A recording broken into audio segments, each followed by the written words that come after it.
Hello, ladies and gentlemen. Live from the Caspule Studios is I, your host, Oasis, along with my co-host, Destiny. Hello.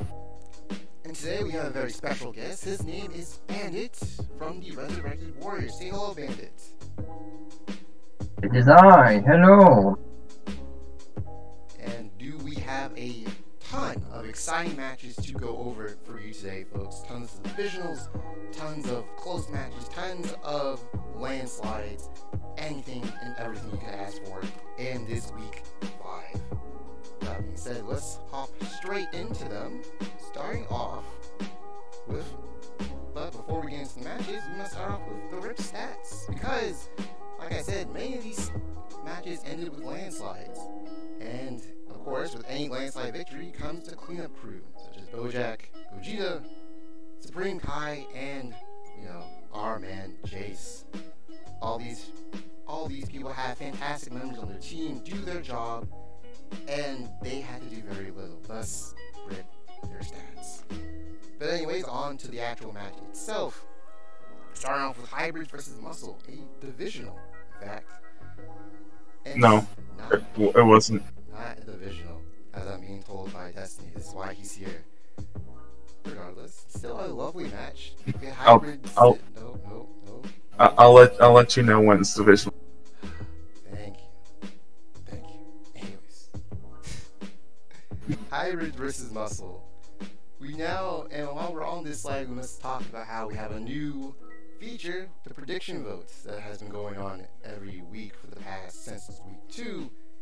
And this will be showing how the community thought the match would go, and if they were correct. This week, Hybrids were voted 42% to win, while Muscle was favored to win this week.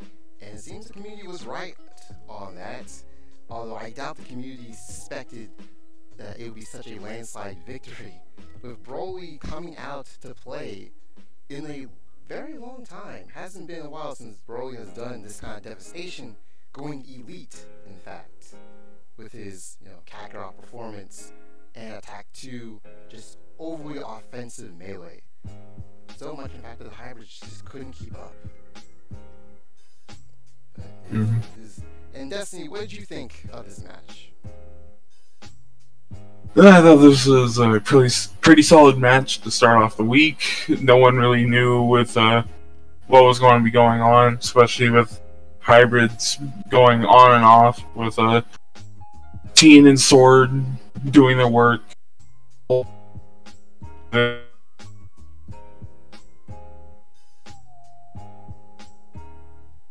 Because he had 2 melee powers randomized off because hit the Control V a couple too many times. And another reason why I don't think anyone really suspected this match to go the way it did is because of primarily how Muscle's been doing lately. But hey, good on them.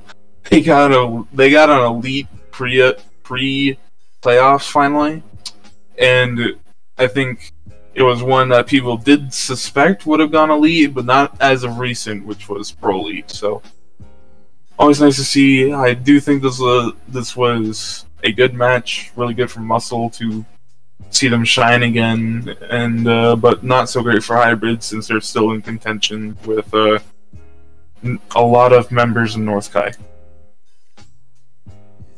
Exactly. It's fun to see some of these teams start to shine after going on such long lose streaks, especially Muscle, since they hadn't been winning recently up until, I want to say, last week versus Bujins. And now just to see their main star, really, Broly, finally come back into the limelight, it's a sight for sore eyes. As you can see there in the GIF, he's really wanting to show his pecs while he transforms. Yes, sir. Well, let's just between us. Bandit, what was your thoughts?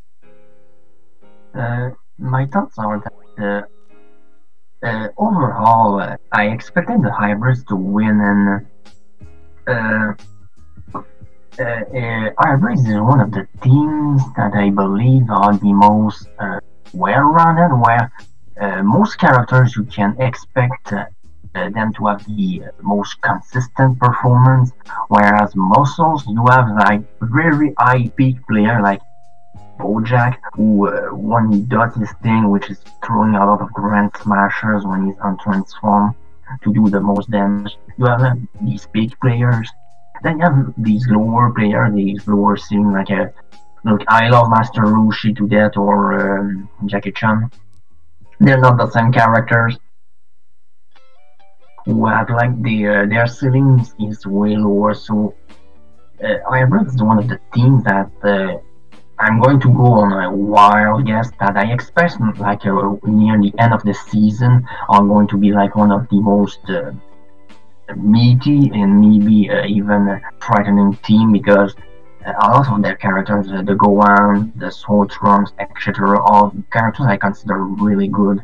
And when they get their more groove on, I even believe they could end up maybe again, wild guess, maybe even take the cup this season.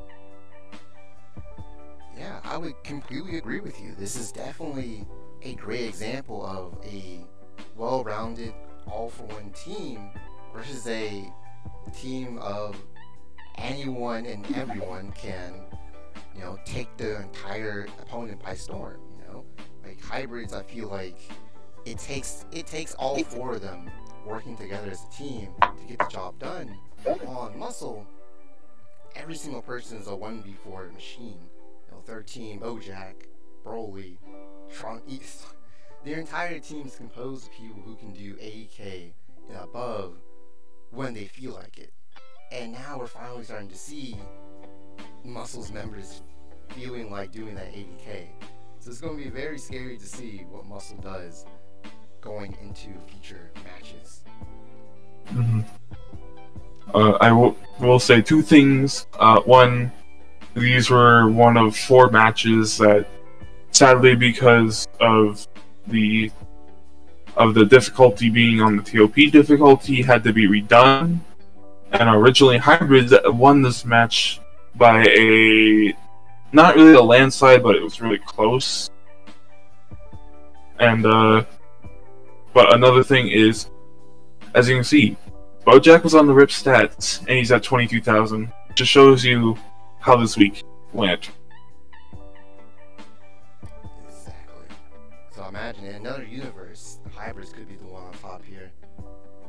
Just goes to show. But anyways, I think we've pretty much gone through all we can in this match. Ready to move on to the next? Oh, I'm ready. Gotcha. On to the next one, we have Cold Kingdom versus the Earth Defenders, a favorite match of mine every season, simply because of Frieza versus Goku. I don't believe we actually got that match up this time, but maybe next year. Correct me if I'm wrong, of course. But regardless, Destiny. We did not, because as you can see, Mid Goku was on the bench.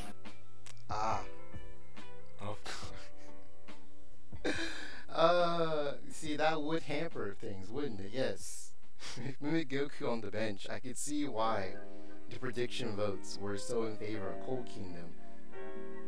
Not, and also because of other reasons, but we'll get to that in a second.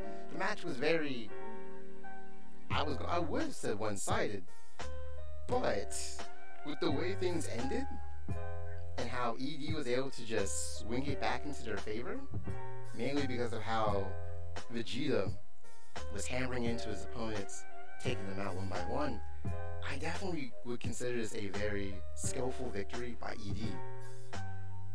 Definitely a great showing by both teams, but this match, even though ED may not have the same amount of wins as the other competitors do, they're definitely a team to be feared, just like Cold Kingdom is now with how full power Frieza and his max power B1 spam build are right now. So Destiny, what's your takeaway from this match? Honestly, my takeaway is this was really a decent match overall. Definitely see why the prediction votes were as one-sided as they were, because lately ED has not been looking as strong, especially with Vegeta not really hitting his stride. Tien wasn't in last week, so even though we know Tien's a great character, and the Gokus have been kind of struggling, really the only The only two consistent ones are Tien and Krillin, which is one of those would not be who you think is consistent on Earth Defenders, but I think Cold Kingdom just brought a little too much to the table here. Even though they didn't have every single spammer, it was just kind of hard for Frieza and Cooler to hit their stride. Normally we see them do like 70 to 80k on their own from spamming ult, spamming B2s. It's just but it was really nice to see how Earth Defenders dealt with characters like these, especially when Mid Vegeta came on the field. Just shows them why a melee character can just outdo a spammer if he gets close. Exactly. Which I know Bandit can definitely tell us more about. Mm-hmm. Also in the also in the original run of this Cold Kingdom won this match with like 400% Frieza ults, and we only got to see like 1 or 2. And Earth Defenders won, so. But go ahead. Just like this instance, I feel like Cold Kingdom is like a more extreme version of Team Muscle, as when they have these characters that when they do their one thing, like 100% Frieza, when he does his B1 to get in max power and he use B2 through it, he's gonna do a massive amount of damage. Or if he's like stalled or stopped from doing so, if I can use like one Frieza fought Hater against Resurrected Warriors, he's gonna get completely shut down and Cole is gonna lose a massive damage dealer. That's all I see the weakness of the Cold Kingdom. While Earth Defenders has this play style where kind of like the hybrids that are trying to be more like rounded up, where if their team consistently does well, that's all they're gonna take out the enemy's key character to then slowly make them lose.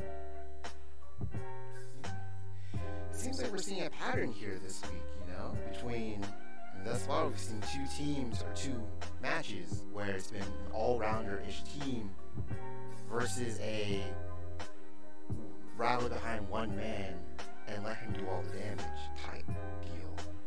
And we've seen the record is 1-1, but between those 2 types of teams, of course there are other types, but these are the ones we have right now. Which style of teams do y'all think is the better strategy? I think certainly this week it was all-rounder and not focused behind one man, as can be seen here. Indeed, I will agree that a one-for-all style of play style was beneficial to the teams that try to have a strong team in itself and trying to have one wrecking ball. I would love to agree with y'all, but with how scary people like Full Power Frieza and Zarbon have been, Zarbon of all people, right? It is very tempting to say that the one-for-all style of play, let that one man just throw out damage after damage after using 3 other people to weaken the enemy team, feels like the stronger strategy. Not because you have to invest less, so to speak, into the other 2 characters, but just how flashy it is, I guess. Just seeing all your opponents just be decimated one after the other because you just set up the one man to perform. It sounds good to me, but hey, it is what it is. Mm-hmm. But yeah, is there any other comments y'all like to make on this match? I would say that one man performance normally it does work for Cold, because either everyone sets up for 100% freeze to just decimate with his B2s, or Cooler to do the exact same thing, but it just seemed to not hit the mark this week. True. That is very true. Yeah. On to the next match. Mm-hmm. Fair enough. So, next match is Namek versus Budokai. Another match that was affected by the Tournament of Power AI and had to be redone. Initially, the result was Budokai winning substantially in the lead due to Sadistic Dance 18 spam.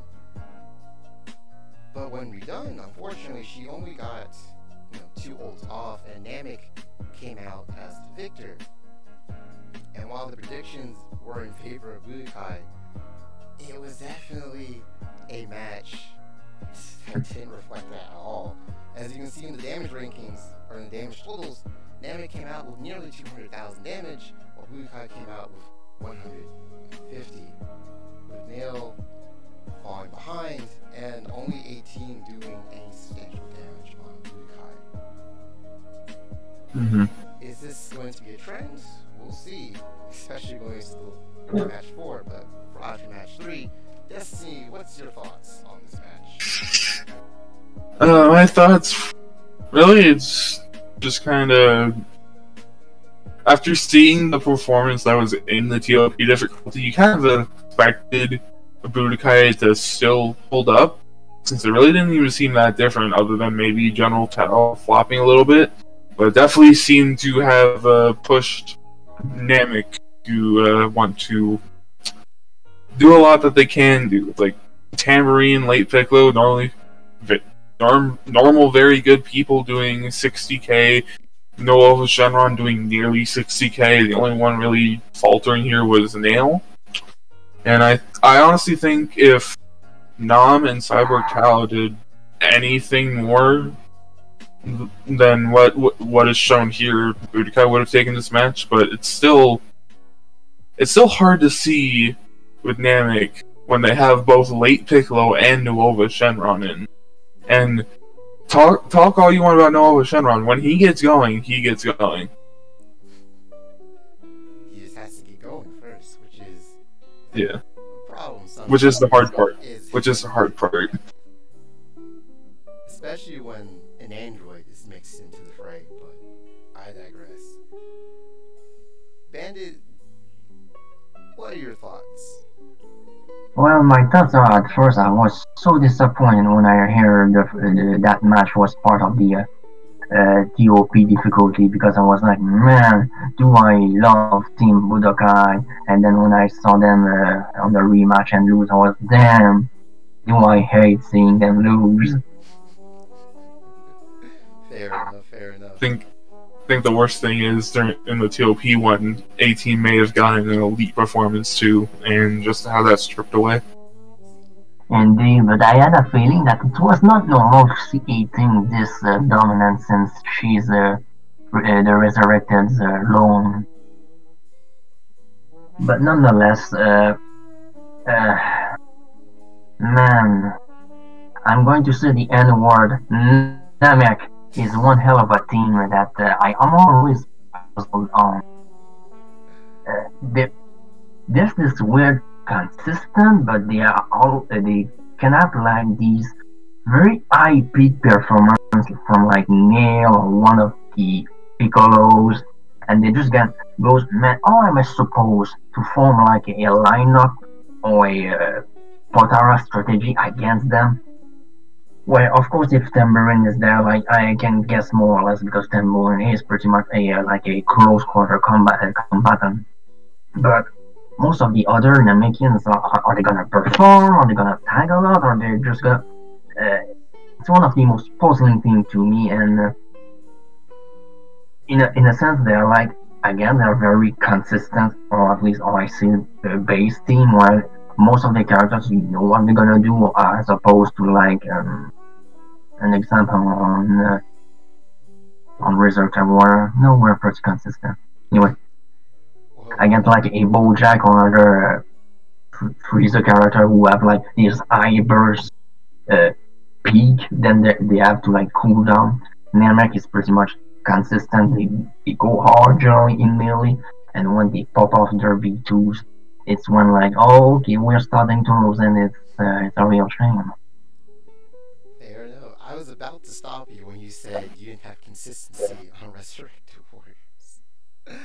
Well, Unless I misheard it's you, but we'll speak more about how Resurrected Warriors are consistent or not when we go to their match. that's true. That's true.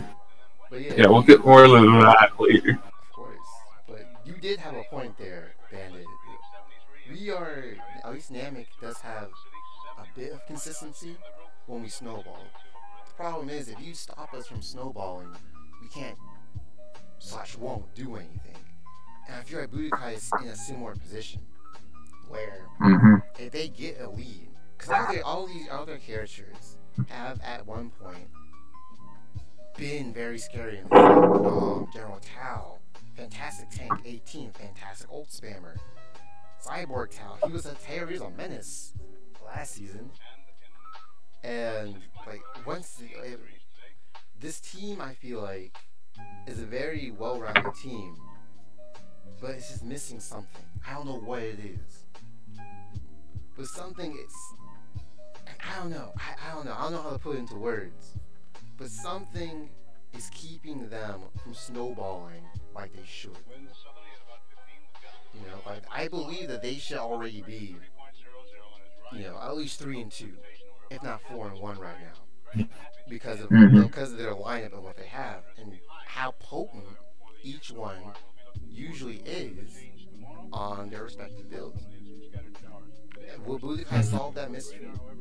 Probably. Andy's usually on top of things, and we'll just have to see how things go later down the weeks. But yeah, I am rooting for Budokai, hoping that they turn things around as the season goes on. Needs more Yamcha. He's more Yamcha. Honestly, I think they need a little bit more Kid Goku in their lives. Kitsune FA bench. Okay, I'm not gonna. Oh no, I am gonna say it. That's the one thing that surprised me the most, and we'll probably get word on why that was later. But wasn't Kid Goku their best, if not their best member last year? It was either between him or Cyborg Tao, or one of the other two Gokus they had. Gotcha. I mean, I remember early Goku not doing as hot last season. I think it was End, Cyborg, and Kid that were in contention, but I mean, this team right now looks like a team that you have to bench someone, but who do you bench? True. See, that's right. Because they're all heavy hitters, as in their respective roles at least. It's just who doesn't give you the most value. I believe Goku gives you more value at most people on the team thus far. And hopefully if they make a switch, I hope they do, then maybe we might see something different from Budokai. But until then, we'll see what happens next week. I will say one more thing. I'm gonna have to do a little argue against that statement earlier of you guys can't do anything when you don't snowball, because Royals, they stopped your snowball. You guys still won the match because of a certain late pick low. Okay. And to counter that, the only reason we won is because we won a Clash or Tower Rage. Otherwise, Fair. that's semantics. I think we've talked enough about my match. As much as I love to stay here, we should move on to the next, shall we? Alright, on to the next one. Android versus Derp. Oof, now this is the last TOP redo, by the way. Last TOP redo, and Uzi. Actually, Destiny, why don't you lead us off this time? What do you think about this first? Tell us about it. New cell build. I think did fine. It was a Ki +1 with you basically had more Ki while still having a melee power and Sirius, but more Ki, more super damage, just to throw out those barrage death beams, as you can see in the picture down there. But I think I think the real kicker of this match was Salsa doing 82,000, as Salsa does. So I think everyone just thought last week was a fluke, and kind of think they were right. And also Android 16, who normally recently has not been doing as well, due to his 40K finally. And I just think this was a good match, but Derp is just proving who they're dominant over. Which is kind of wild to think, the last season, Derp had one win? Or were they winning? And they had one. They were 1-14. But you also have to remember they had Devilman and Jiro. True, that is true. They were very nerfed the last season. Now, with a more balanced squad, you can now see their true power. 4-1 going into week 5 or week 6, I should say. And the funny thing is, even though Vegeta may have the highest average on their team, correct me if I'm wrong again, it's not even Vegeta himself that's doing the damage, right? It's the base roster on Derp that's doing all the work. Salsa on his defense build with his spam just can't die. He's just angrily pointing at you the entire match, and it's a pleasure to watch. And he also Actually, oh yes, go ahead. both him and Vegeta are angrily pointing at you, and also Salsa is, I think, either Salsa or the champ are stat-wise their best character. I cannot speak English right now, so. You're all good, my guy. That just tells you how frightening this team is, and how really we could talk all we want about FAs, but really the FA hasn't done as much as a team as just the character swap of Jiro and Doubleman have to improve this team. And this is a long time sight that we've been waiting to see. Derp doing well with their heads held high versus the androids, no less. A team that has been known to be just frightening because of Cell and 17 and the like. Yeah. Anyways, Bandit, I know you're sitting there. I know you're waiting to say something. I know you want to comment how the androids are the best team. I know. Right, as my task of being a huge Team Derp supporter is not revealed. But, oh man, to talk about the Derp characters than the Android characters, no, I'm gonna swap that because I don't want to forget about Android 16.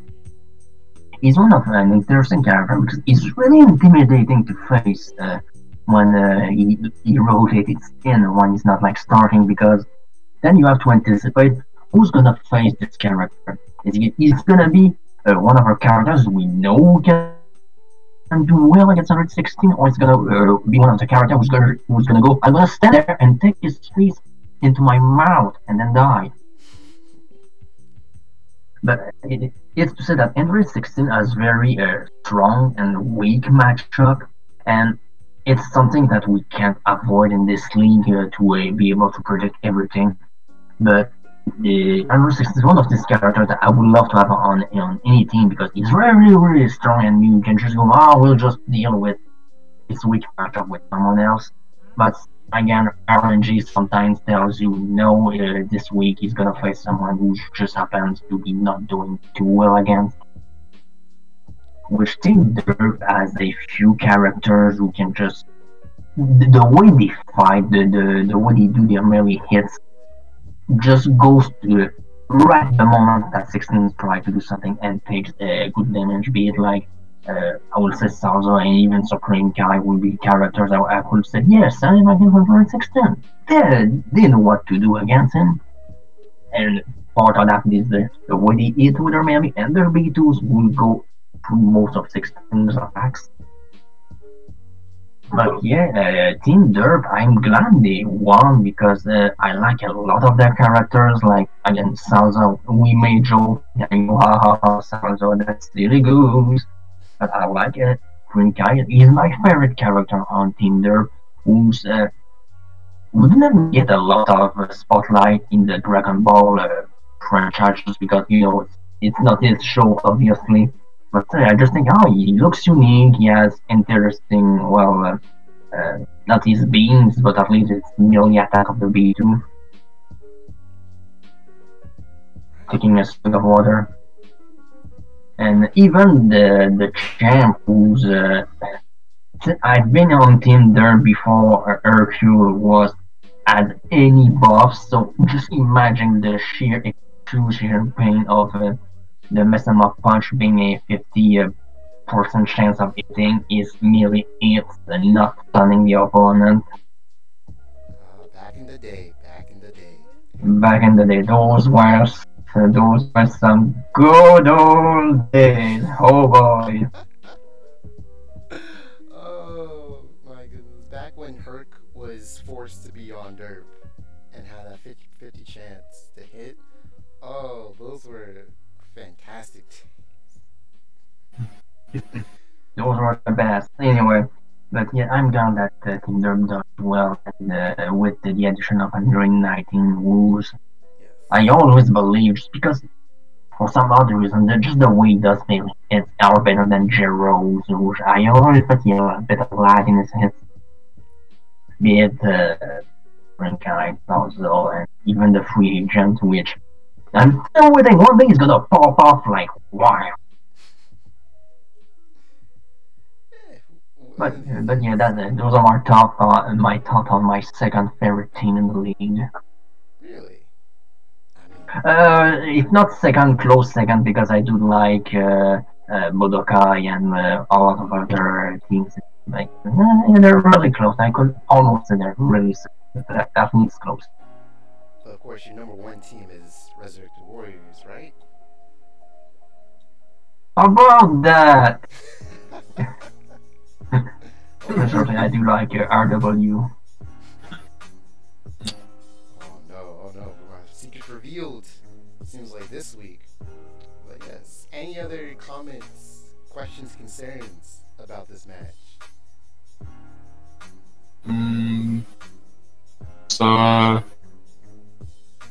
So we're talking to Donut about when we're seeing EP, right? Oh. Now this is what I want to hear. What do you say? So we're talking to him about when EP's coming in, right? He better come in. Better come in soon, but slightly jokes aside, this was a great match, and honestly, I'm scared of seeing Cell on this new build. Really? I'm surprised they actually were willing to change Cell's build. Honestly. Sure, Cell hasn't been... It's so weird for this to come out of my mouth. Cell hasn't been the most consistent character on their team. Is that weird? Am I the only one who finds that strange to say? It is strange to say, but you can also see 17's their consistent one. But I mean, the build did its job. It spammed. True. And it spammed the good B2. Hey, Super Kamehameha is a very good B2. Right. yeah. That's the one. Cold. Anywho, enough talking about robots and Best Man Salsa. On to the next match. GT versus Boojins. Now this came down to the smallest of slivers. Well, I think it was the closest match this week, coming down to half a bar. And was this a match in and of itself? We had our girl, the best waifu in all of Dragon Ball. Wait, am I allowed to say that? Oh, who cares? Pan, taking one for the team twice. And taking both of Kid Boo's planet bursts, just so her team had a chance to win. And her value and sacrifice was not in vain, as GT was able to pull out the victory in one of the best matches this week, in my opinion. And it was definitely a match that proves that sometimes the audience doesn't know what they're talking about, because take a look at the prediction votes. definitely not in favor of GT this week. But GT showed them who's boss. This time, we're going to start with Bandit, because I know Destiny wants to say something, but we'll let him go ahead and be on the side bench this time. Bandit, what did you think about this match? Alright, first up, FBI, open up! Oh no. How could Well, you, Bandit? How could you? Well, you just said who your favorite wife was, so I had to call them. What if he wasn't talking about Pan? Yes, It's wrong. Yes, you're right. No, it's obviously Spokovich. Oh, man, you got me. You got me. I can't top that.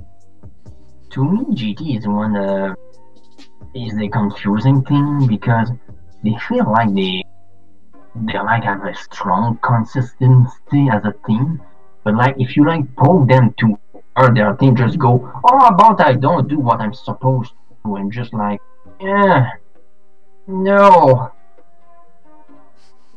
Like, I like Sports Povich as a character, even more so in his costume too, because you know, brown and blue is a beautiful color scheme. It's not, so please keep it. Wolves is, I would not say he's a good character, not necessarily an atrocious character. I don't. He's close to bad, but if you give him like some challenge, like weaken for like 3 bars of health an enemy, you get your money's worth of guy. But well, this is the matchups that I'm the most scatterbrained on, because there's like 2 teams that like they face each other. I have no idea what's gonna come out, because if I was the coach of these teams, I would not feel confident. It's not a dig against any of the supporters of these teams, but it's the characters themselves. I'm not like trusting them, as I've seen them a lot for the years, and they're like super easy to build. And it's even more a compliment because I find them to be difficult to build. And the expectations come out as RNG sometimes will say, I know the AI does that a lot, but this week where he's not gonna do like his P2 build or his meal build properly, he will sometimes fly off. I'll talk about that in Resurrected Warriors later on. But just to say that I'm glad for GT to have won. Like, congratulations, it's difficult to have some characters be consistent. Yeah, I'm sorry, my repertoire for this map was very limited. My apologies. No, you're all good. You're all good. I mean, we have you here. We have you say what you thought. That's all we ask. And this time it's your turn, Destiny. What'd you think?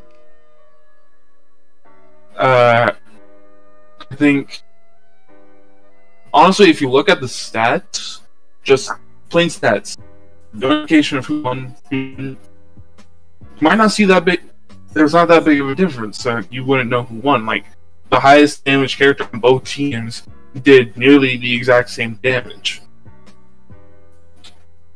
But this is one of where you just can't look. You can't just look at the stat to find out. You have to watch the match to see what happened. But I think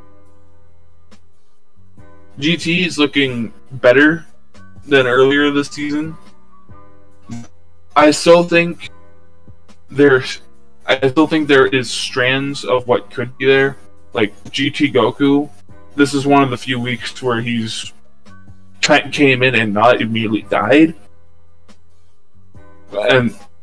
And you can honestly see that they're obviously wanting Baby back from Royals, but they're going to have to wait a bit. On the Bujin's camp over there, Kid Boo's been kind of struggling, actually, even though here he did the most damage.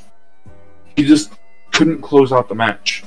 And Majin Buu only did 26k damage. You kind of need those B2 heavy characters to do more, especially when you don't really have like Buhan to rely on. True, I would second that honestly. Sure, Kid Buu did his part in spades by getting the match as close as it was, but having just one character just add a position to pick up some slack really threw this match into the favor of GT, even though, as you see all the stats, it's literally the same thing. Pycon doing pretty much the same thing that Majin Buu did. It's just who got the finishing combo in first, really, is what happens. That's why I'd say this match is an Ooga Booga match. Just throw everything at each other and see what comes out. And what came out was Kid Buu just trying to salvage anything that he could with, Planet Burst, Melee. It's kind of like what happened with Bujins versus Budokai, actually, where General Tao was trying to salvage his team from the brinks of defeat. Got about 90k, I believe, and all came down to this one final combo. But maybe that's just Bujin's thing. Just they really like close matches. That's why things turn out like this. Who knows? Mm-hmm.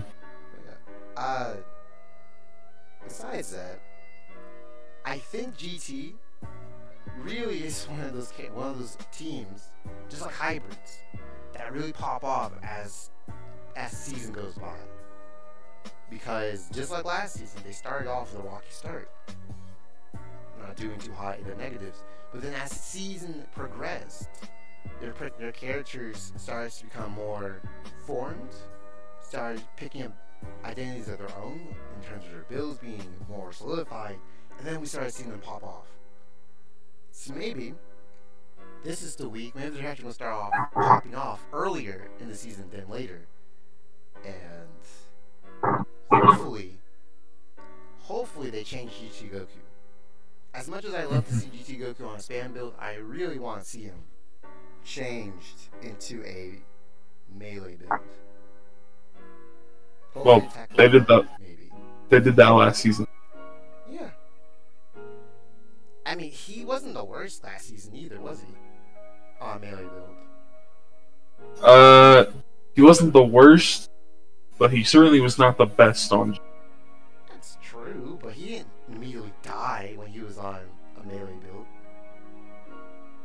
True.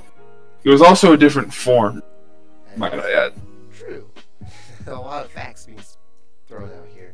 I'm just saying, if they put him in, if they put him on Super Saiyan 1, Attack Plus 1, whatever you can give him, I feel like he would go very far. That's not for me to decide, that's just throwing it out there. But yeah, I think we said our piece between GT and Bujins, and we'll move on to now we're on to a divisional. Oh, finally a divisional. Been waiting for this. RW Bandit versus Royals.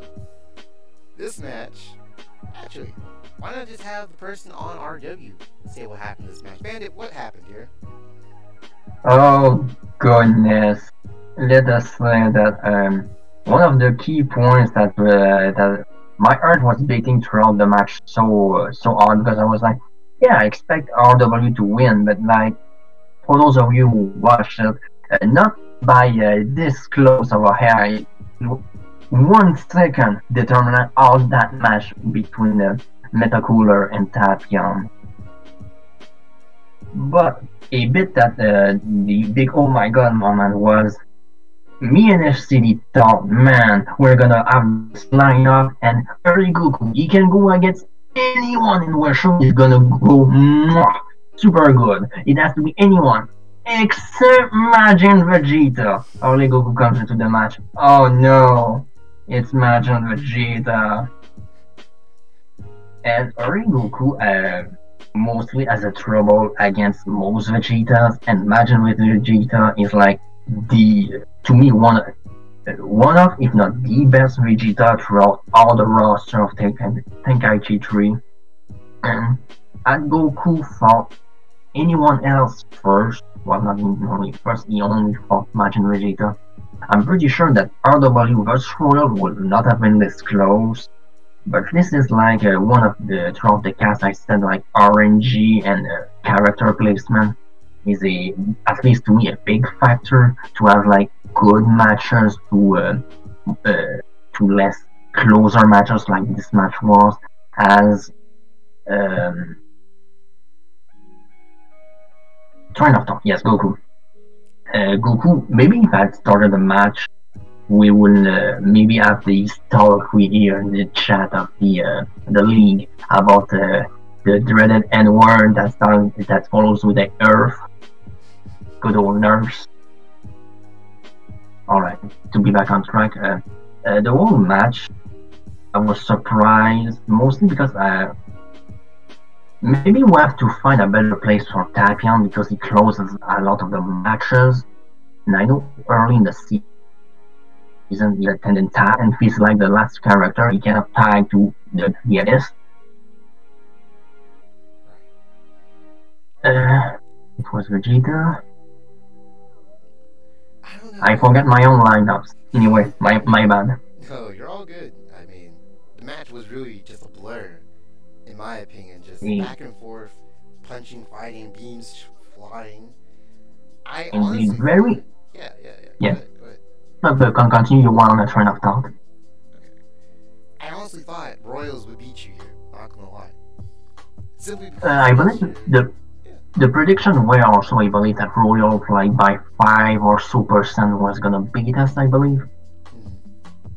Because who else really has a chance against such a tag-happy team, such a balanced team, than someone who doesn't care about defense or offense, like Majin Vegeta. He just does what he wants, when he wants to. So that's why I can see the reasoning behind people is, well, that's why I thought the Royals were finally going to end your winning streak, but it seems I was proven wrong. Because, and Vegeta did what he needed to do as a starter, I believe. Was that Majin? We had... we did not have Majin as a starter. He came out later, I believe. Okay. But yeah, just... and well, before I get into the next slot, Destiny, I won't leave you hanging. What were your thoughts, man? I have a few. I definitely have a few since this is West Kai and I'm in. This was basically the battle of who has the best Vegeta. And I still think even though Goku and Vegeta stat-wise beat out Majin, I still think it's still in contention who has the better Vegeta. And we found out the counter to Goku, just bringing in Vegeta. There you go. But jokes aside, or a little bit of jokes aside, Royals was one of the only two teams that I thought could take Resurrected Warriors off their pedestal, at least this early in the season. It was between Cold and Royals. Both of them lost. And though I was more sad with how Royals did, because Royals, they should have had this match. Metacooler even launched an ultimate. We don't see that. But it's like, if Metacooler or Baby Vegeta did anything more in damage, this match would have gone Royals' favor. And I just can't get it out of my head this entire match. I'm sorry, Bandit, but this entire match I was saying, go Majin Vegeta. Go Majin Vegeta. and then I was doing the exact same thing when Lord Slug came in. So, bro, can we talk about Lord Slug? Actually. Yeah, he's a sleeper. He's a sleeper. Like, of all the people to do the most damage on Royals against Resurrected Warriors, it was Slug. Who would have guessed that? Who would have seen that coming?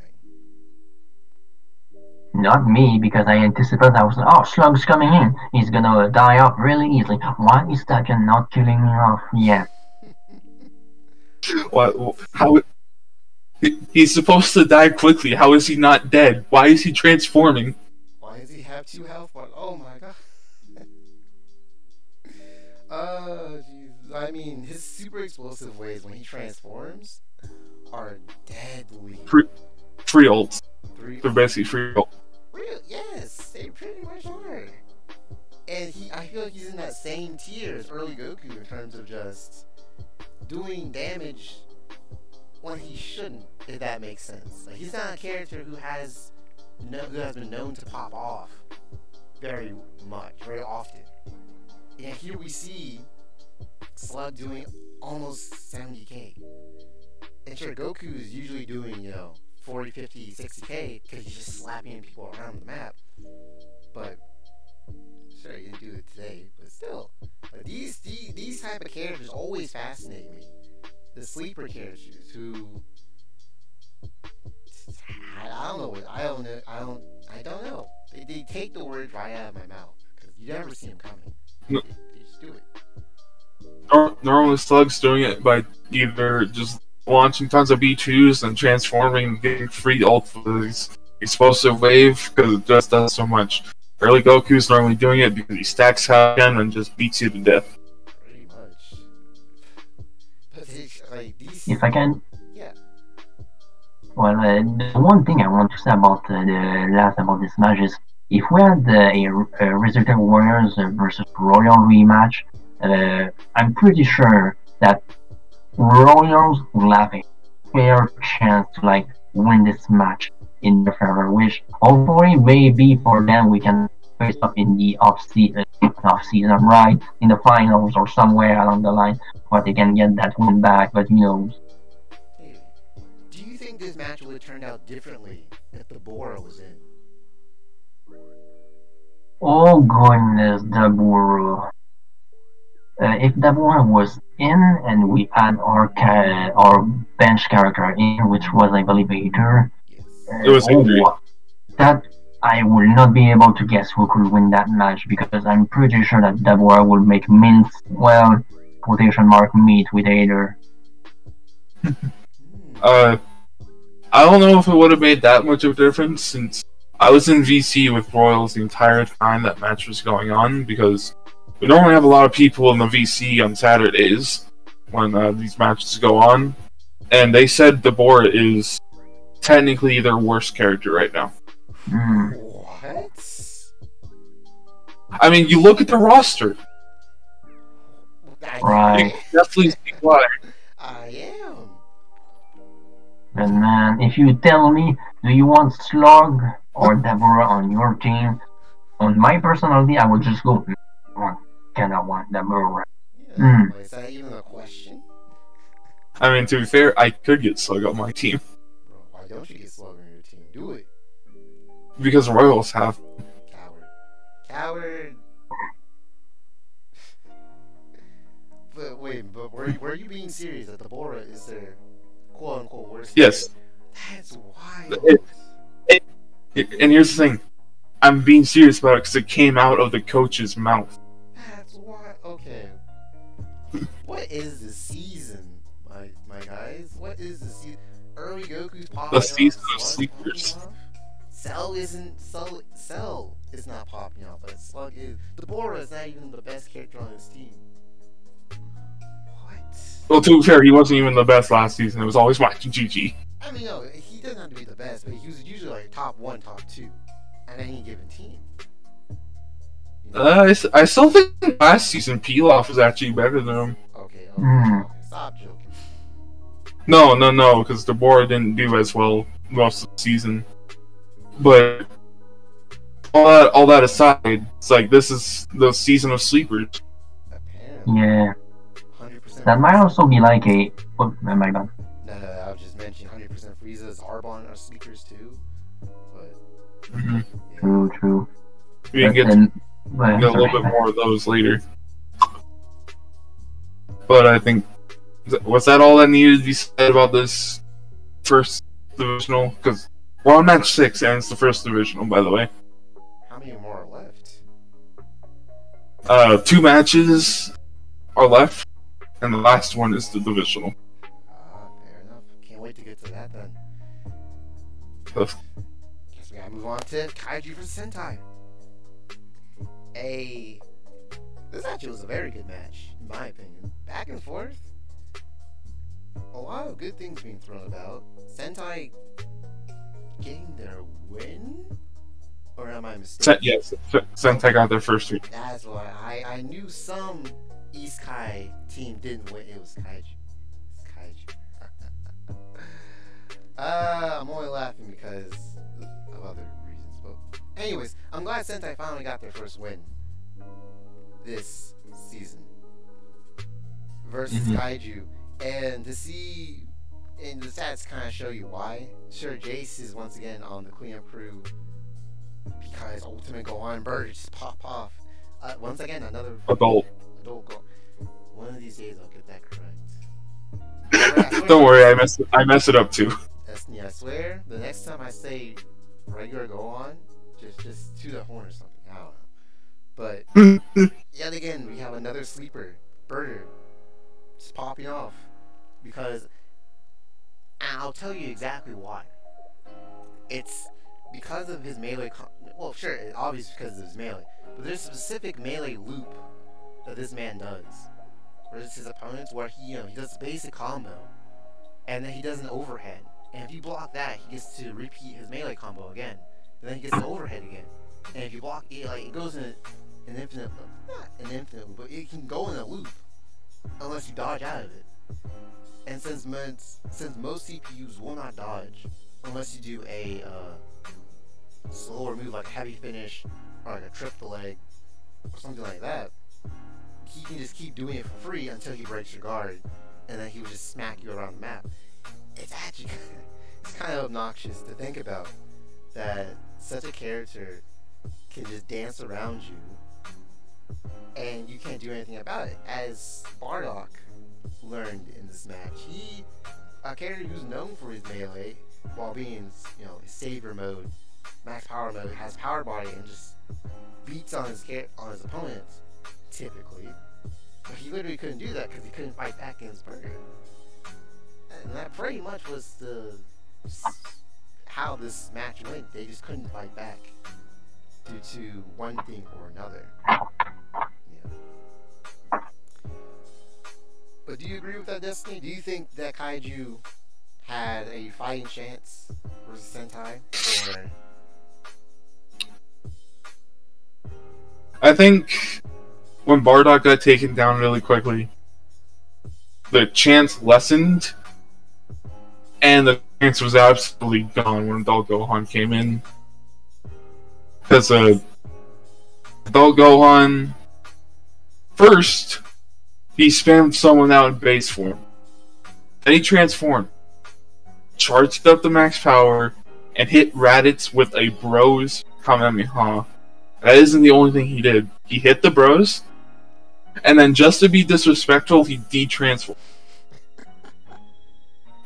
Though, sadly, he didn't kill Raditz, which is why we have a 590 point Jace. Ooh, Jace was already in the bottom 10, so not even like Sentai cares for his stats, but I mean, it's just sad to see, especially after Gohan de-transformed on him, man. Gohan's a savage. What can we say? That I want him, but I can't get him. Next season, man. Next season. I know he's definitely going to be a top. A first pick FA next season, isn't he? Over Vegeta, in my opinion. I mean, Vegeta can complete more roles than Adult Gohan in most terms, but if you want a spammer, Adult Gohan is your man. Yeah. Oh yes. Although I know Bandit doesn't want Adult Gohan. He already has a ton of spammers, right? Yes, actually, RW, well, I'm going to say from my point of view, because SD might say something else, so maybe correct, man. RW, most of the time, will look for a more close quarter character, which is why we like the lone 18 Budokai, as we felt like, yeah, we can make something out of early Goku. I know he's not being the best, but I'm sure that an AI change can change that. That choked myself a nice bit. Where beyond like an example, I'm sure that in the next off season, that war with a few AIs, just like early Goku, will be able to go back into fighting shape and of characters. To my opinion, you give them, you search a right AI, and they're gonna do well. And for this match in particular, to start speaking about AIs, I don't know why you guys are saying that Jace is in the top 10. He did one thing and he won the entire match. He's like the strongest character in the league. One move, won the match. Strongest guy. He's only in bottom 10 because he doesn't want to show his power. Indeed. There you go. But again, jokes aside, it was a very major factor that Burger was able to defeat Bardock, as Bardock is really strong, we all know that. Had it been someone else, the chances for Sentai to have won would have been the side who should have been way lesser. I give it a rematch, and guys, I love you Sentai, but you'll have two chances that you lose this one just because Kaiju, I like Kaiju as a team because overall, all the characters like Nappa, you give him a different AI and he gets really, really hard in melee, or he's gonna go, I'm gonna balance my melee with my Kappas and my B2s, and somehow, since this new difficulty, Nappa is actually worthwhile to use. Yeah, he's been right since we've been on this new AI, and it's like to see, honestly, since the past, since since season 9. Prior to that, he hasn't actually done much of anything relevant in the season's history up until I think it was as an FA. In fact, he was put on this defensive spam build for Capanapas, and he's been on that ever since, doing what he does, being the best on his team.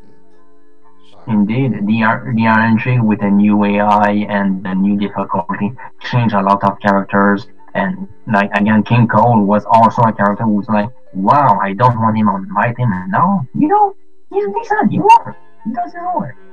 Once again, sleeper picks, sleeper characters just coming out to show their stuff. There's people have finally found an AI or a specific Patora to get them working, and we are really seeing it now. That's why most of these matches are following the trend of any given Sunday. Well, they're shown on Saturday, but you get the gist. Any team can win, so long as enough preparation and their matchups are right. And having and realizing that any team can beat you at any given point makes this league so much more exciting and more scary at the same time. Mm-hmm. But I don't have much more to say on this match in particular besides Burger. I don't think there's a single starter that can beat Burger if they're not an Android. Unless you're Android 8, I don't think you're beating Burger in a 1v1. Yeah, he's an Android, so... There's actually two ways. Either don't be a melee character, or have false courage. That is true. But because Burger heavily counters melee characters. Yeah, he really does. You can't do anything if you can't throw a punch. And if all Bird is doing is dancing on your face, you can't throw a punch, now can you? But I digress. So, on to the second to last match? Second division, the last match. We're on the last match. Cinema versus Rugrats. And once again, sleeper characters coming out of the woodwork. Second form Frieza going 92,890 damage versus the Rugrats with base trunks in. I might add. The reason I stress this heavily is because K Trunks is a monster, usually, who, has essentially the charge of an android, the speed, a kid, a burger, I guess, very much slower, but you get gist, and can just do what he wants to. And he has the health of eternal life to do it. But he gets shut down here. And because of that, and some other factors, of course, Cinema comes out as the victor. Which kind of shocks me, not gonna lie. Aurelie and Trunks, the very formidable duo that usually ends in the W. So to see Gogeta on cleanup duty, of all things, shocking. Anyways, not Bandit. Destiny, tell me what you thought. Well, this was a match. I'll say that for one. Because I'm part of Team Cinema, so I'm certainly happy about this one. To start, we had Jane and Cell Jr. A match that really ended up closer than what people may have thought at first glance, but just shows you how far Rugrats have worked with Cell Jr. Like, he's even contending with Janemba, who recently is one of the better meleeers of the league. At least from a bunch of testing. But the match really doesn't pick up until Goten comes in, and Frieza comes in after Goten kills Janemba. Because we get one of the best ultimates in the game. We get Hail Frieza into a punching blaster and into almost another punching blaster, and that almost kills Goten right away. But the biggest problem when I had watching this match was Frieza versus Trunks, because Trunks normally does really well with the Frieza, and Frieza went even with Trunks, even surviving with like a bar left of HP to block a few things from Aurelie, do some more damage to her, and almost get an elite status. So that was nice. But I think the biggest turn that could have gone for Rugrats here is if the attack plus 3 Aurelie did more than just beat Fasha up and then try to beat 2. Because it basically came down if Gogeta could take out the attack plus 3 Aurelie before taking too much more damage. Which, as we saw, he did. And when preparing for this match, how scared were you of Aurelie? Honestly, not that much. Really? Why is that?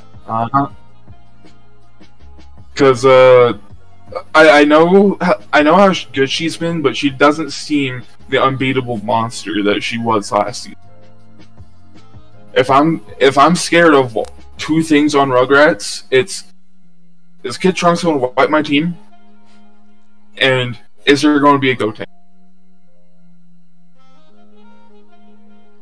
Those are the 2. Yeah. I was only scared of Aurelie after the attack plus 3 came into play, but that's only after we saw builds. Okay, see, that's fair. That's fair. I can definitely understand your concern about Kid Trunks wiping your team, because that's what he does when there's no counterplay against him. But I am surprised that you were worried about Gotenks. I mean, he's just wild card. You have to prepare for every opportunity. Fair enough. Definitely can't fault that. Especially when it's divisionals. See, that's the key distinction I completely forgot, honestly. That you and Rugrats were in divisional, making this match that much more important. Mm-hmm. But yeah. But Bandit, let me actually ask you this: who between these 2 teams, who is the scariest fighter and why? Between the 2 teams, Yeah, only one. Only choose one person. Scariest I'm fighter. going to 1 in total or just 1 per team? Just one total. Just one total. One total. Yes. I will go with Kid Trunks. He's just by his long song, with like a close second, maybe Goten if we go with some older performance, but maybe Kid Trunks. Really? Yeah, More than just Jay? I'm going to agree with something on with Destiny. Arale is not as scary as she once looked. She's still good. She's a character that if you offer me between her and some other characters, I would like, yeah, I would have want her on my team. But with like the difficulty change, a lot of characters became way better. And Arale, with the difficulty change, she did not improve a lot. So a lot of the cast became stronger and more able to take her on. Again, she's still very good. But a lot of the regular characters I would go, no, I'm more scared of Kid Trunks, or if Goten pops off, he pops off. What Arale would do the damage to you like more on a linear line, while Goten will have these huge spikes, and if you get hit by these huge spikes, to me it's scarier than Arale. Then you can just throw someone who has either like a big defense build or who has Arale's number and can just shut her down, and you're like, I don't have to worry about her, she's already dead. But to go on cinema, yeah, Jang is pretty good, but I know he's always been a big flip-flop character with us. Sometimes like, oh, he's not performing, oh, now he's really performing. So Destiny, how hard is it to build Cannonball? Huh? I was asking you, I know Cannonball, from my point of view, he seems to be a difficult character to build. Like, how hard do you think he is to build? We did have trouble building him early in the off season. The only point where it became easy was after the FA showcase, which with the dominant Janemba performance that it had, we were like, why not we test it out on the best AI that we have for him against better characters, and it's gone elite multiple times in testing. It's done really well. It's just, I mean, it just proves to show you how impressive a lot of the teams are. Also, out of curiosity, I decided to look at the top 10 list. Second form Frieza RFA is right behind N Vegeta. He's number.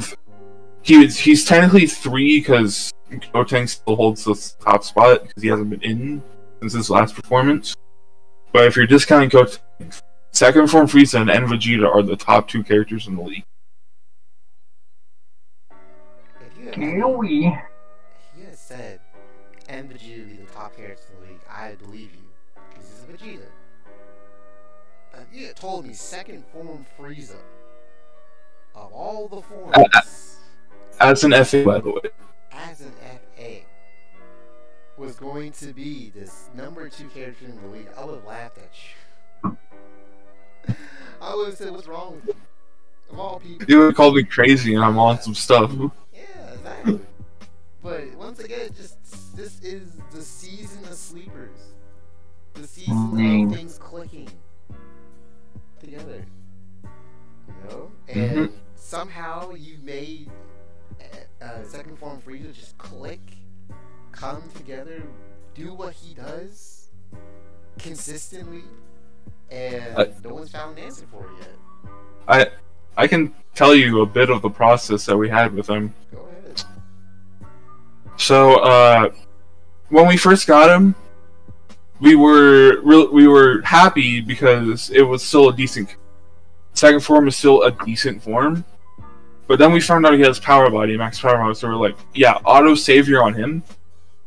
But on all the builds we tested for him, it was not looking as great. And it was also when Kid Trunks was beating him to a pulp, which is why we're still a bit scared of this match. But I mean, ever since we gave him some of the tutorials that are major on Turles, which is like defense +3 and primarily defense +3, so he's like a defensive spammer. And he still has finish line, so he has a melee boost if he wants to spend his blast stocks.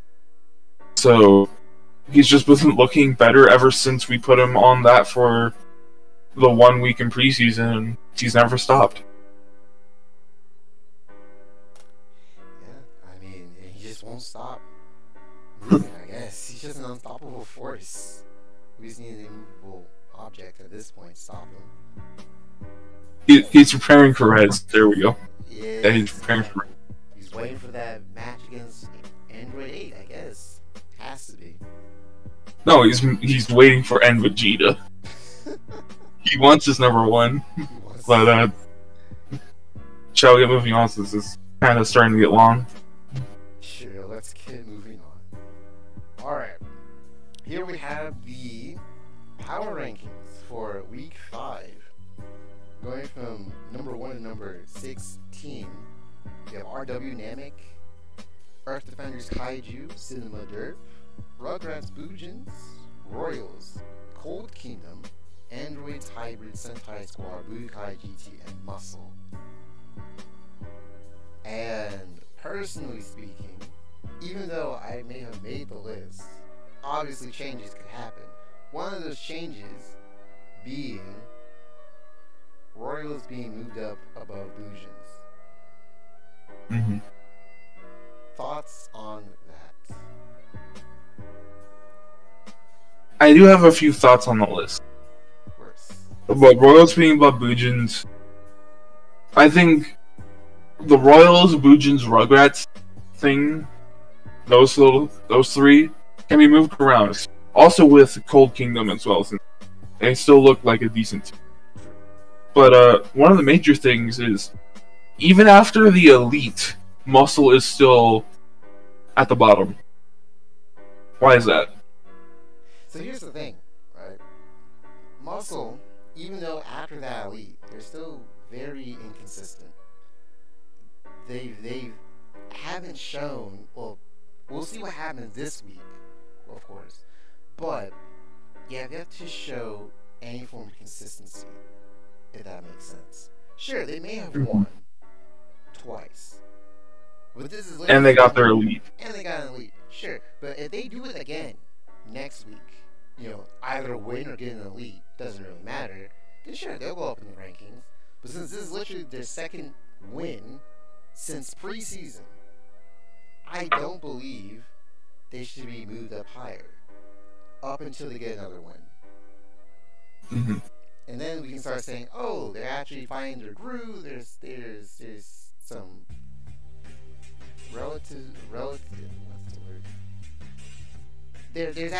There's life in Muscle. Then we can say that. Then we can start talking about moving them up. Until then, they stay where they are. I believe. All right. Yeah. But yeah. You got anything to say about this, Bandit? Well, I'm not looking forward for the power rankings of the week after because I'm pretty sure the team under the Resurrected Warriors is not gonna stay at the second position.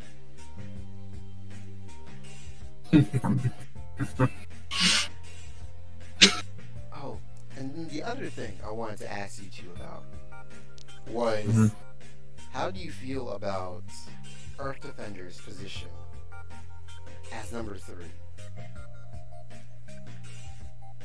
I think lately, with how they have been, I think they should be moved down a little bit. But I think if it was just this week, I think their placement is fine.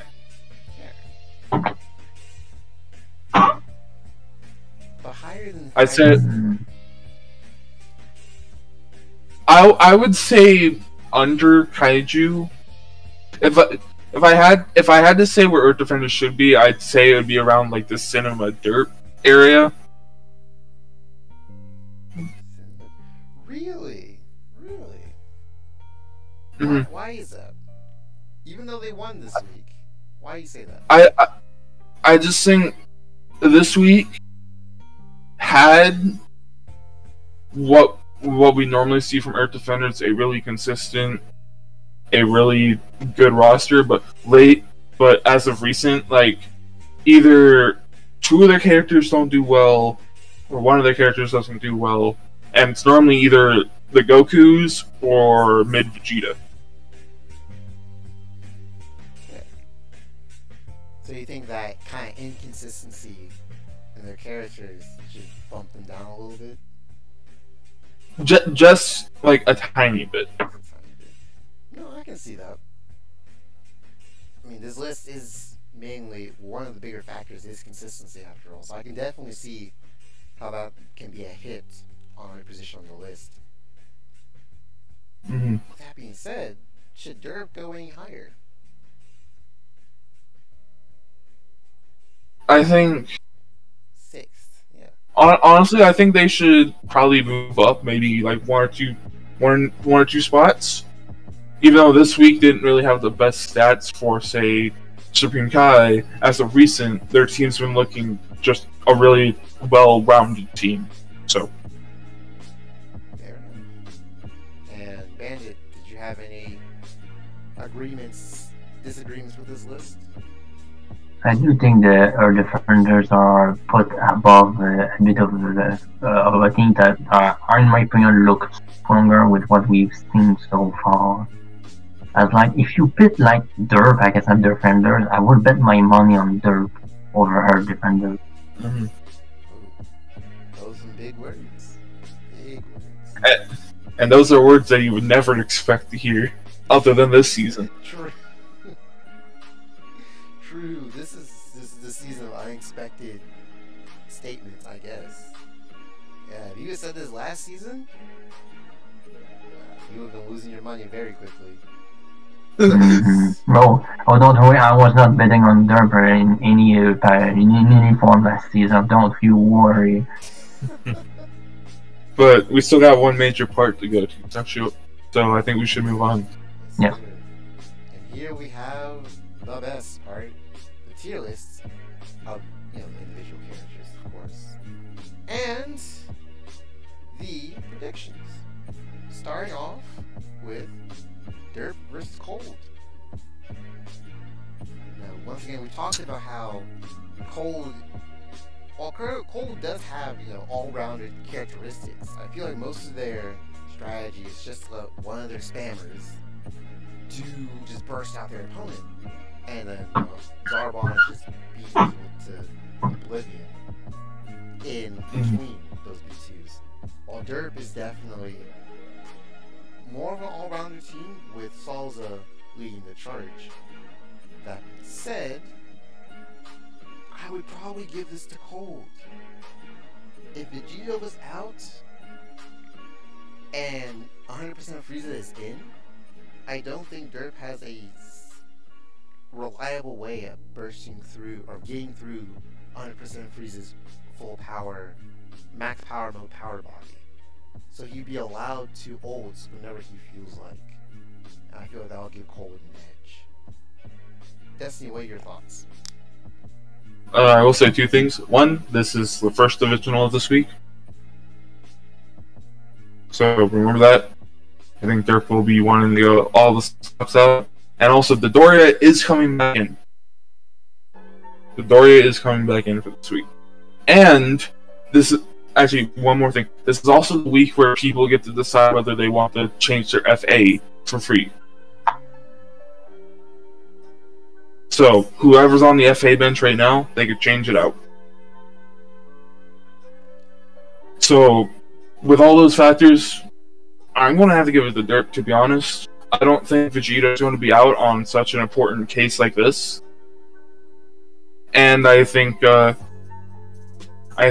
the burst damage that Hercule offers, plus the just consistent tanking and maybe 2 damage that Salsa provides, I don't know if Cold has the damage, basically has the means of getting through them. But you never know. They could bring Broly back in, base Broly, and put him on the melee build again. Wow. So, Bandit, what were thoughts? I'm gonna say I also think Team Derp is gonna win this one. As I think Hercule will ruin some of Cole's plan as he's gonna be in their face, he's gonna do his present bomb, and it's just gonna be an overall annoyance. Dodoria is I've even built Dodoria myself back when we were in the older scenes. I think Dodoria is a fantastic character, very, very strong melee character that does not look like it. I'm not sure if they're gonna bench Salsa or Supreme Kai. I would just say more Supreme Kai, but with Salsa on, I believe he's also gonna just take the melee on Team Cole, and I think it's gonna be close, but still gonna be a Team Derp victory. Alright, so 2-1 in favor of Derp. We'll see how that match, that divisional will go when they start airing live on Saturday. On to GT versus Androids. I personally give this to Androids, honestly. Even though we were discussing how GT is looking on the up and up, I feel like Android still has the weakness of GT underneath their belt, which is just staying in their face till on charge and non-stop aggression. And Cell is coming back into the mix as the reliable fighter we all knows. Then I definitely think this might be a done deal, and GT will have a hard time proving us wrong next week or this week.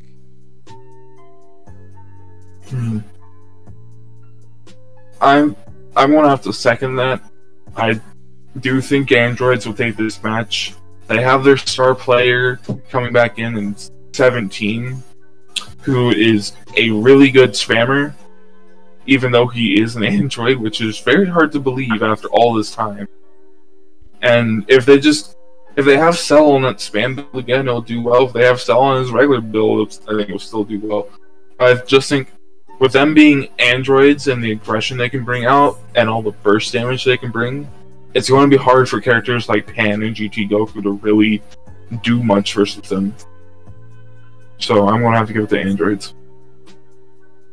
And I'm also gonna say I too believe the androids are gonna win against GT, just because they are still, in my opinion, a scary team. Android 17 back. I think they've got something with Seth, what's going on with what he has right now, which his spam is finger dead beans. But just overall, I think GT is gonna, just because of the character composition, he will have a tougher time against so many androids. Alright, so that's going to be a 3-0 in favor of GT. Moving on to... androids. Androids. I swear that wasn't on purpose. That wasn't intentional. This time, at least. Anyway. This time. Anyway. Budokai versus Kaiju. I believe Kaiju will take... Oh. Scratch that. I thought Kaiju was at home. They're actually away. So no apes. As many apes, I should say. This time around. And I do, once again, I believe Budokai is a very strong team. They're just missing that one factor to make everything just click and come together.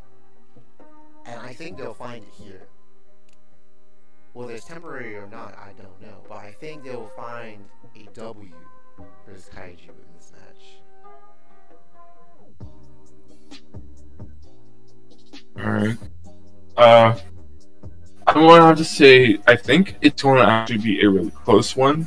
Budokai does have a divisional the week after versus hybrids, so they might bench one of their stronger members.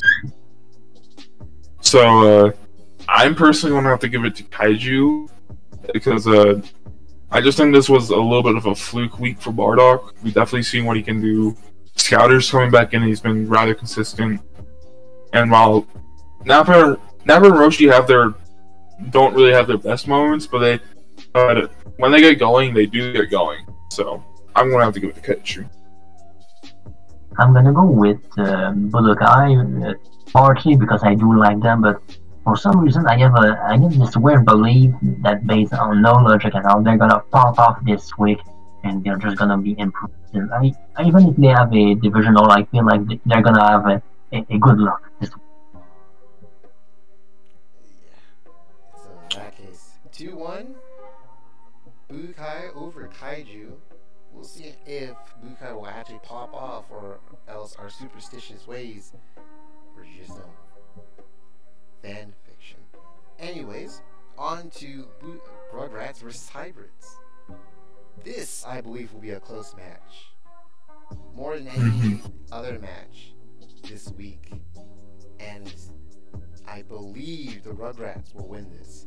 Mainly because, if I remember correctly, Aurelie is a detriment to the Hybrids. I don't think they have an answer to her in comparison to other teams.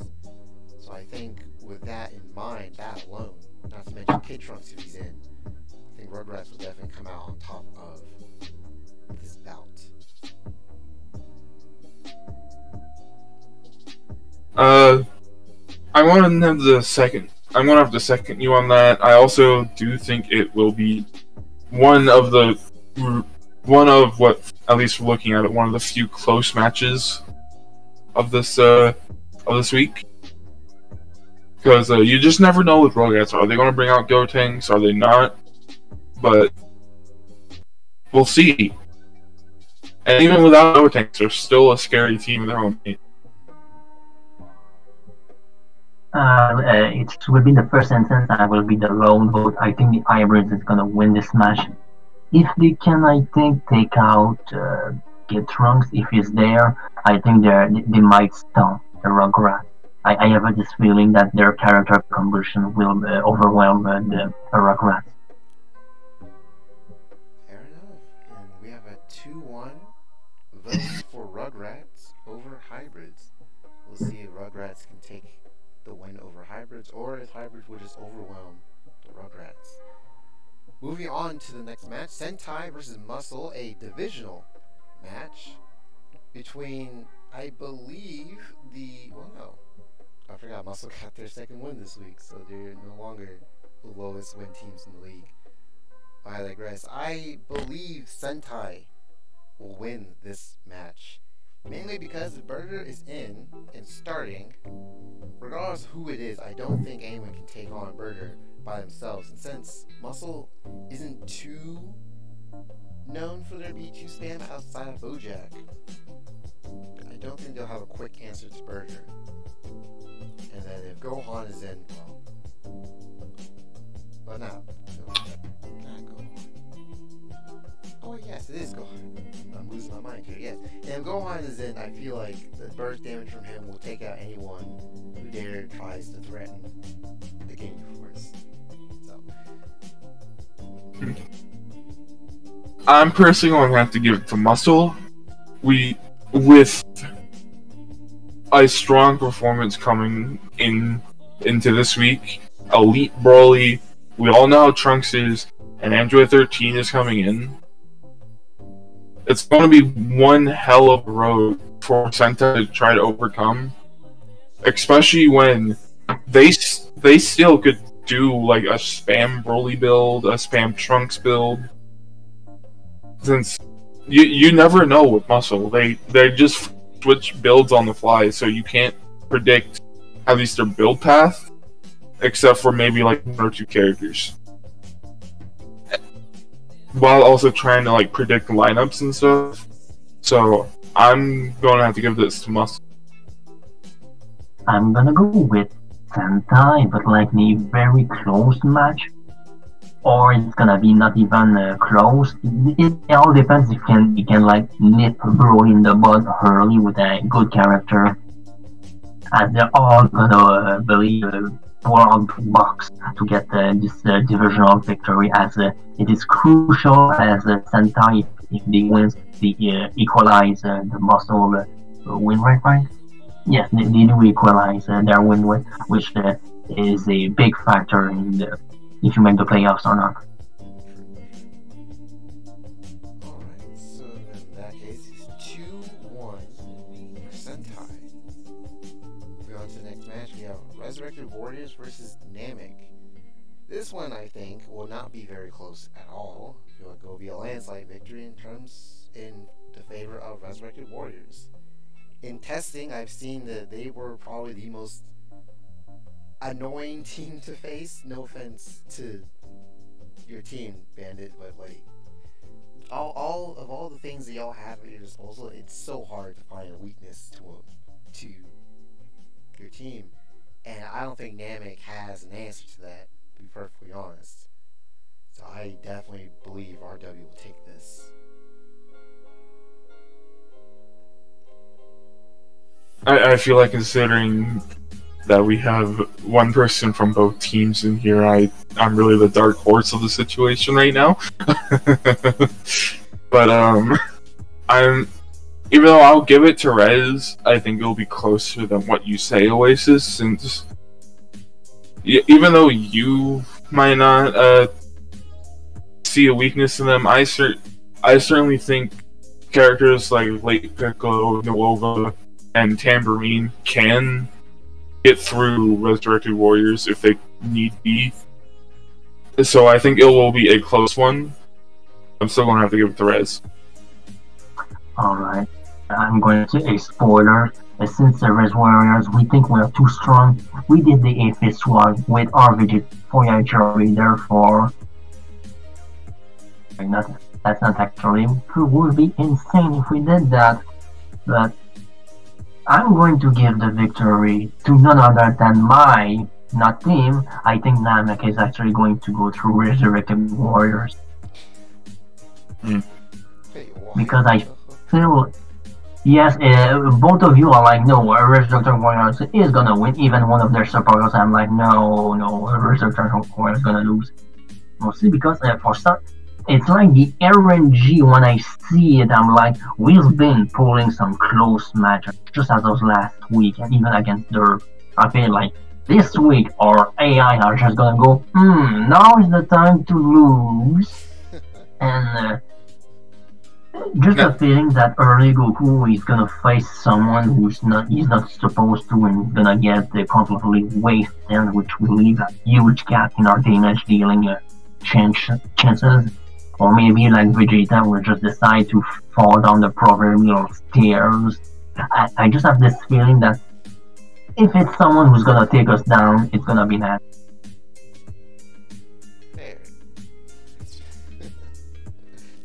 And you never know. That's why it's an AI. That's why it's an AI league.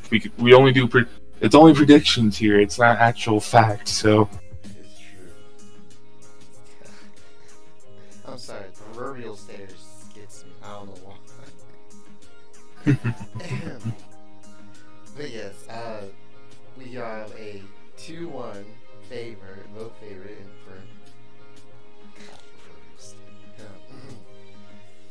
2-1 favorite for Resurrected Warriors over Namek. Although it seems like it'll probably be a very close match, as RW has had a lot of those recently. It continue the trends, we'll see. Moving on to the second to last match is Cinema versus Earth Defenders. And Destiny, I love you. You're a great co-host, kept me straight and narrow and all that stuff. I gotta give it to you. Sorry, man. How could you, man? How could you? No, I understand. But I do have. Well, obviously, I won't vote for my team, but I do have something to say that could change your mind, could not. All I will say is Garlic Jr. is getting off the FA bench. He is coming in. Oh. Yo, why didn't you say, okay, Cinema looking pretty good. Because you didn't ask before you voted. That is true. Oh, I would ask why he was benched in the first place. And I really want to know. We'll about the time for it. Maybe next week. I'm not saying who's replacing him on the FA bench. I'm just saying he's coming off. It's not Charles. Whatever you say. I would give my vote to Cinema, as even before knowing that Garlic was coming in, I think that they just have a better team overall. While ADs, I feel like they're gonna have that one character that should not derp decide to derp, and it's gonna be the fall of the match. The one crucial character is just gonna mess up. Mm-hmm. Fair enough. In that case, 2-1 in favor of Cinema. The odds ever being in favor. And the last match, Royals versus Boojins. And while Boojins haven't been the most productive team thus far, in terms of wins and losses, I think they'll take the W here. Simply because I feel like Dorgar has something special up his sleeve. I don't know what, I don't know on who. Something's gonna just click and go in Dorgar's favor. That's yeah. I'm going to have to give it to Boojins because two factors. One, I believe Royals is going to try to prepare for their benches for the divisional versus us. And two, Gohan Boo is coming back in. And we've seen what Gohan Boo can do. We've seen the monster that is the Gohan of the Boos, so yeah. I'm gonna give my vote for the Warriors. With how they performed last week, I believe they've got what it takes in them to take down the Boojins. Mm-hmm. Alright then, so as a 2-1 vote in favor of Boojins.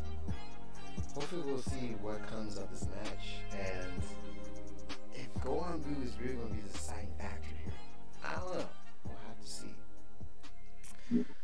But that is all the content, all the news, all the synopsis and hot takes we have for this Capsule Cast. Thank you for joining us this week, and we hope to see you again next week. Don't forget to like, comment, and subscribe. Tell us who's your favorite host and co-host today. Obviously, it was me, of course. Don't forget the Twitter and the Discord stuff. Don't forget to take a look at our Discord. We have many chats and people ready to swoop you into their team, make their team ready again, win the playoffs. But it all depends on you joining today or later if you like it. And don't forget to check out our Twitter. We're posting. What are we posting, Destiny? I don't know. I personally have not checked out Twitter, but I know it's there. I know it exists. And don't forget the website in the description below.